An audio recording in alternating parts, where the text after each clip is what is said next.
What if the person you married wasn't who they claimed to be? What if everything, from their name, their past, even their body, was a lie? For Pastor Ezra Whitmore, his marriage was meant to be a divine blessing, a union built on faith and trust.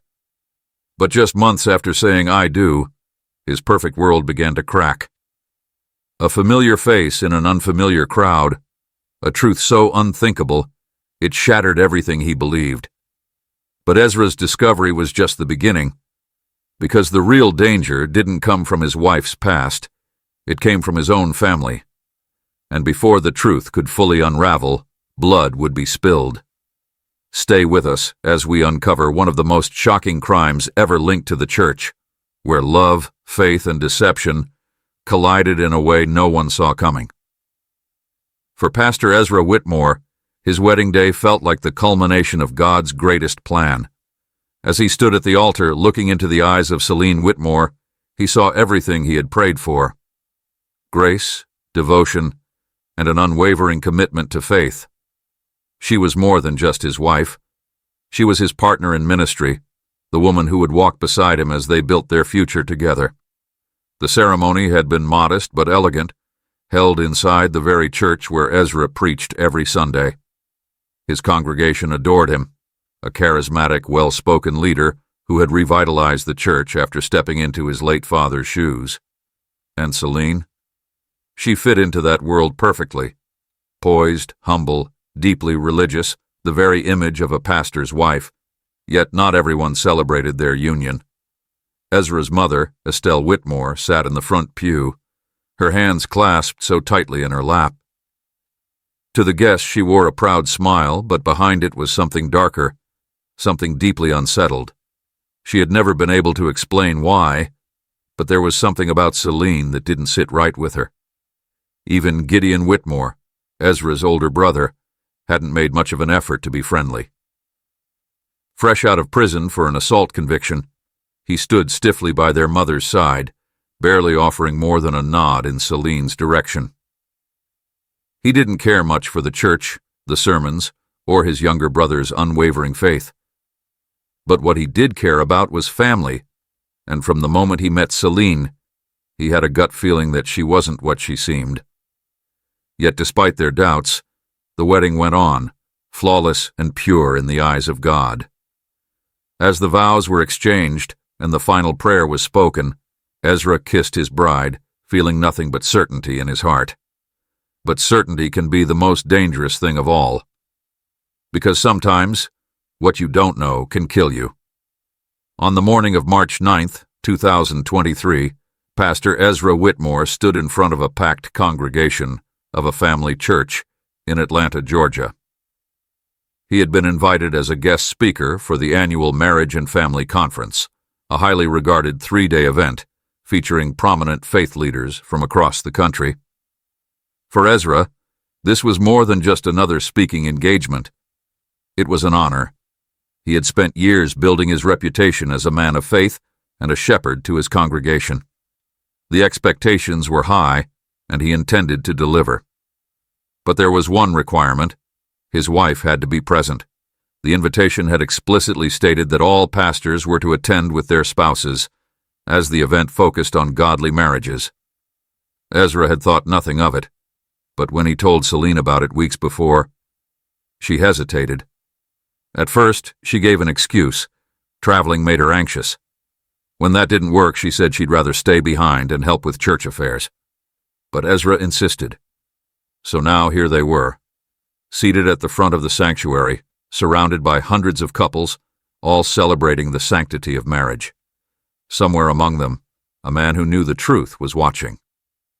Dr. Leonard Hensley, a well-respected surgeon, had not expected to recognize anyone at this conference, let alone a former patient. Yet there she was, Celine Whitmore. Except that wasn't the name he had known her by.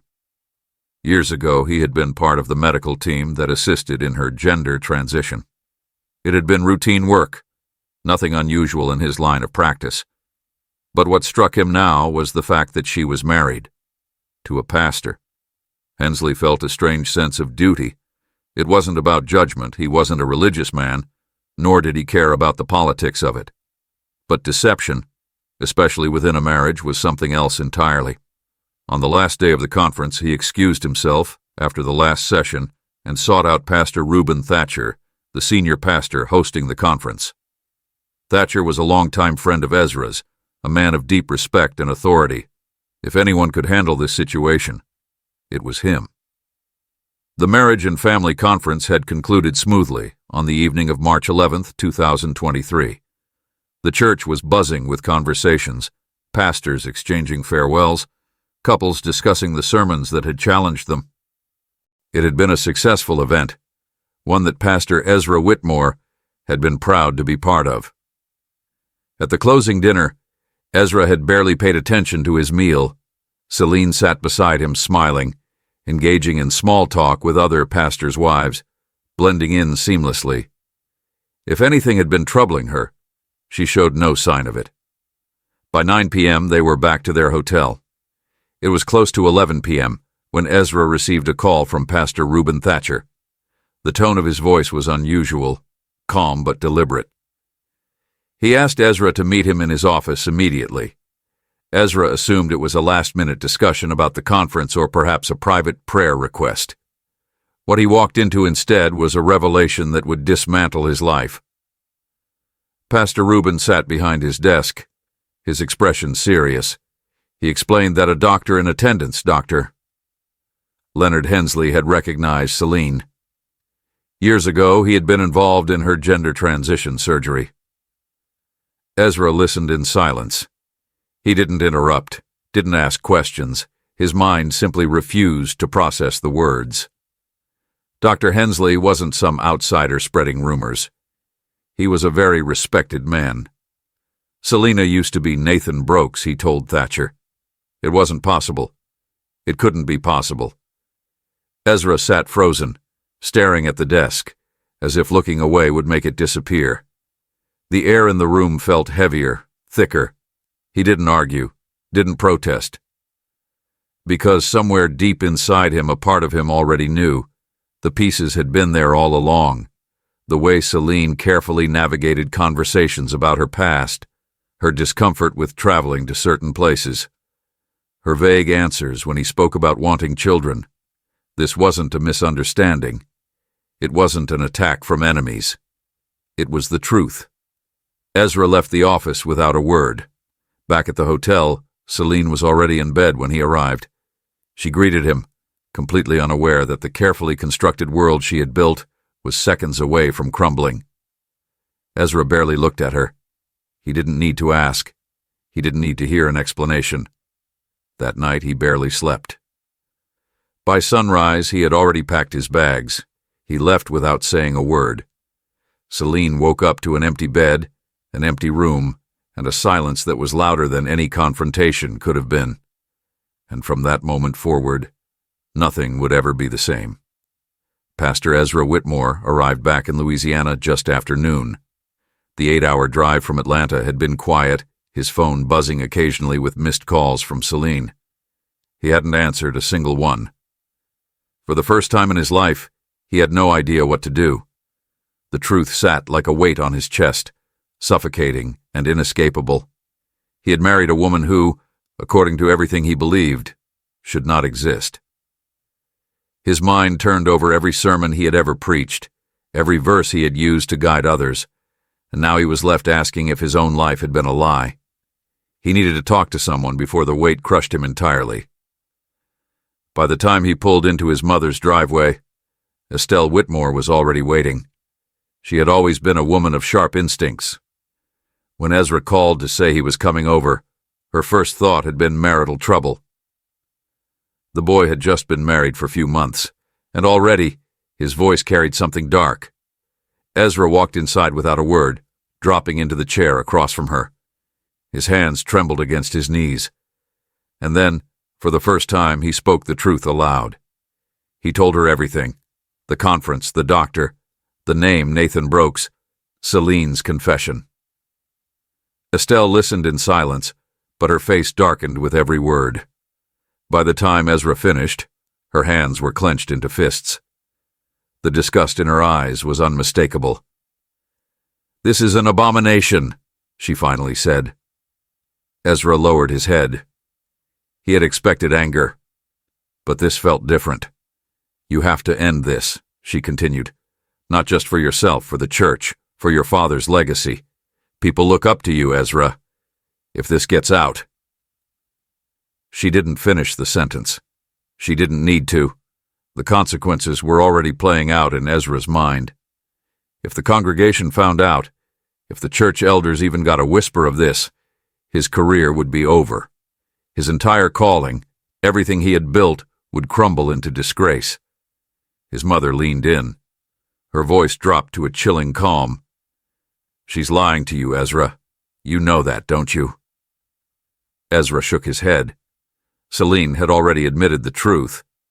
But Estelle wasn't talking about her past. She was talking about something else entirely. "There's no way she married you without an agenda," she pressed. "You think this was an accident? She was hiding her past for a reason. Who knows what else she's lying about?" Ezra wanted to argue, to push back, but doubt was a poison, and it was already spreading. And then, as if the weight of the day wasn't enough, the door creaked open. Gideon Whitmore stepped inside. He had heard everything, and unlike Ezra, Gideon wasn't a man who believed in leaving things to chance.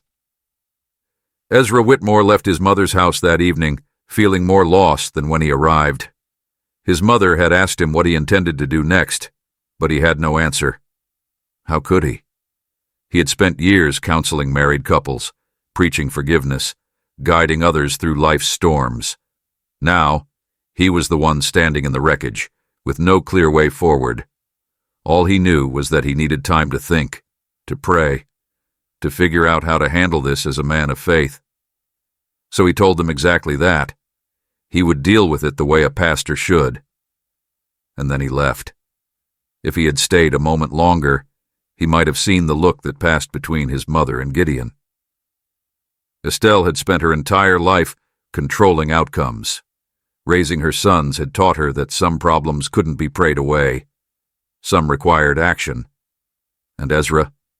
He was too weak for what needed to be done.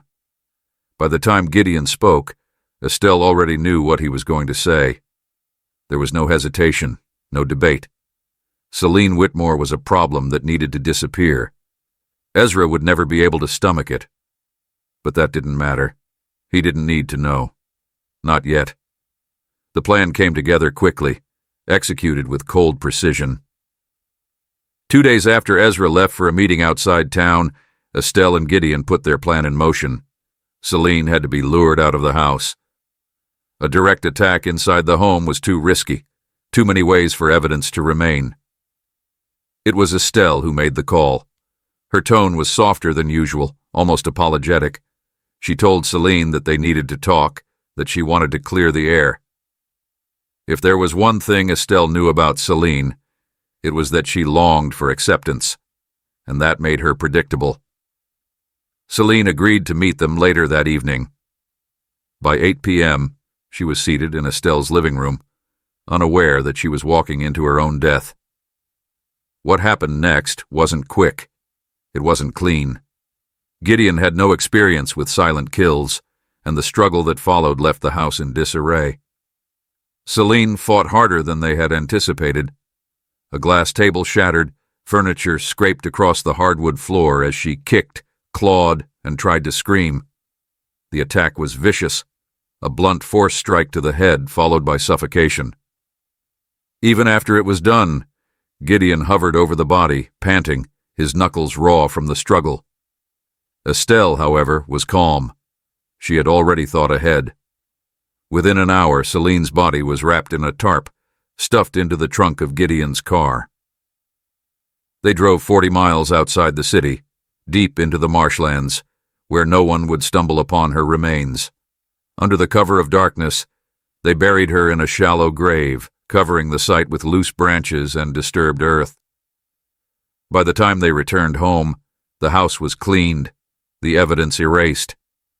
To the outside world, Celine Whitmore had simply vanished, and for the first few days it seemed like they had succeeded. But the dead don't stay buried forever. And soon, The cracks in their perfect crime would begin to show.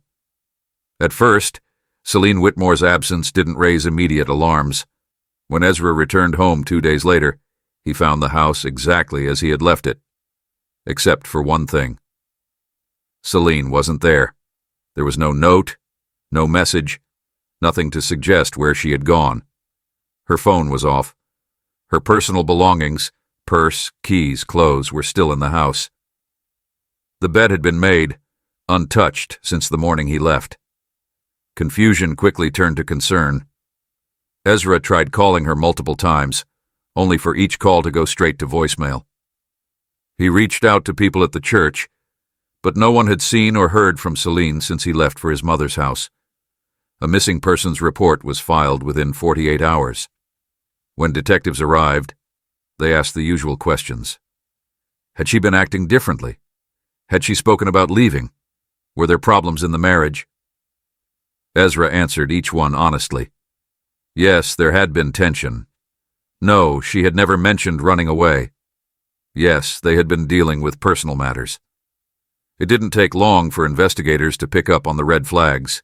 If Celine had left willingly, why had she left behind her personal belongings? Why had there been no withdrawals from her bank accounts, no attempts to access credit cards? If she had run, she had done so without a plan.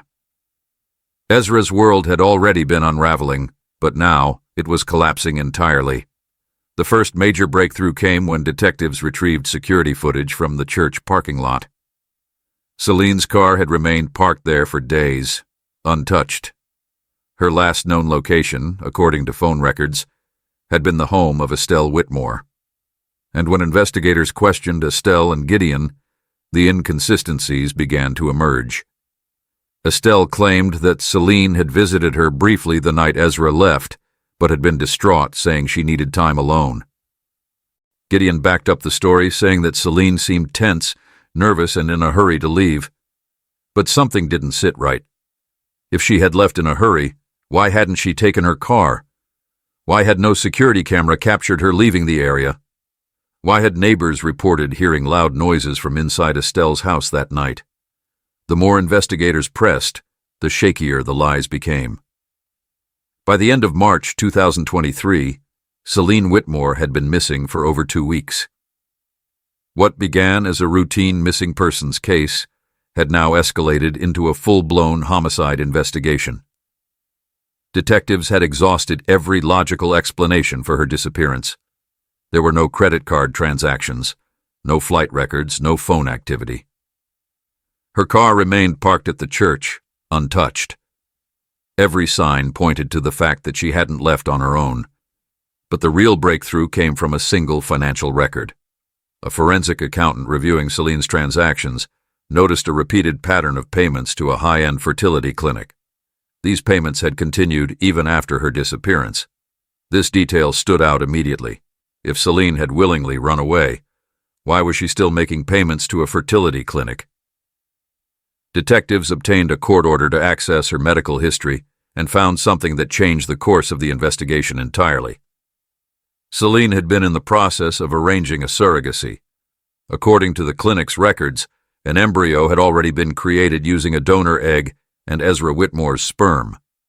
That embryo had been implanted into a surrogate named Valerie Stroud. This raised an even bigger question. How had Celine obtained Ezra's sperm without him knowing?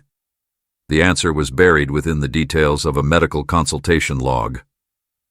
A few weeks before her disappearance, Celine had spoken with a specialist at the clinic. According to the notes, she had described collecting a sperm sample from her husband naturally at home. When detectives pressed further, the specialist provided an offhand remark that confirmed everything. At some point during their short marriage, Celine had jokingly convinced Ezra to use a condom during intimacy, saying she wanted to compare the feeling just out of curiosity. Ezra, unaware of her real intentions, had gone along with it. It was a perfectly orchestrated move. Celine had discreetly saved the condom and taken it to the clinic to have it processed. Everything had been set in motion without Ezra ever knowing. When investigators located Valerie Stroud, She was already in her second month of pregnancy. She was shocked to learn that the woman who had arranged the surrogacy was now dead. With this discovery, the case completely shifted. Celine had been actively planning for a future with Ezra, one that involved a biological child. There was no logical reason she would have suddenly abandoned everything. Her disappearance was no longer just suspicious. It was murder. And now the suspects were clear. With the discovery of Celine's surrogacy plan, investigators now had a clear motive and a direct path to the two people who stood to gain the most from her disappearance, Estelle and Gideon Whitmore. The pressure on them intensified. Their statements had already raised suspicions. Now those suspicions had turned into direct accusations. Detectives first confronted Estelle. The questions came rapid fire. If Celine had truly left, why was she still making payments to a fertility clinic? Why had she arranged for a surrogate to carry her and Ezra's child? If she was planning a future, why would she vanish? Estelle remained composed, insisting she knew nothing about it. She claimed that Celine had been mentally unstable, prone to erratic decisions, but her words didn't match the evidence. Then detectives turned to Gideon. Unlike his mother, Gideon was more volatile. His criminal record made him a natural suspect, and when confronted with the forensic evidence, his mask started to crack. Investigators had uncovered trace amounts of blood in Estelle's living room, blood that was a match to Celine. The pieces were coming together. Faced with mounting evidence, Gideon finally broke. It wasn't a full confession at first, just bits and pieces, shifting blame between himself and Estelle. But eventually, the truth spilled out. He described how Estelle had called Celine to the house under the pretense of making peace. He detailed how the conversation had escalated, how his mother had pushed Celine emotionally to the edge. And then, when Celine tried to leave, he had stopped her. The struggle had been violent. She had fought, screamed. Gideon admitted to striking her, suffocating her. When it was over, Estelle had told him exactly what needed to happen next. Dispose of the body, clean the house, erase the evidence. By the time he finished speaking, the damage was done. That same day, both Estelle and Gideon Whitmore were arrested. On April 3, 2023, authorities uncovered Celine's remains in the marshlands where Gideon had buried her weeks earlier. The trial moved swiftly, fueled by overwhelming evidence. Gideon was sentenced to life in prison without parole. Estelle, the mastermind, received 40 years for conspiracy to commit murder. She showed no remorse, but justice had been served. For Ezra Whitmore, justice didn't bring peace. He had lost everything: his wife, his faith in his family, his place in the church. But one thing remained: a child, the last piece of Celine, a future he never expected, but one he now had to face, because no matter how far you run, the truth always finds its way home. Interestingly, Ezra somehow became fond of Valerie, the surrogate, and they eventually got married. He got married twice within 6 months.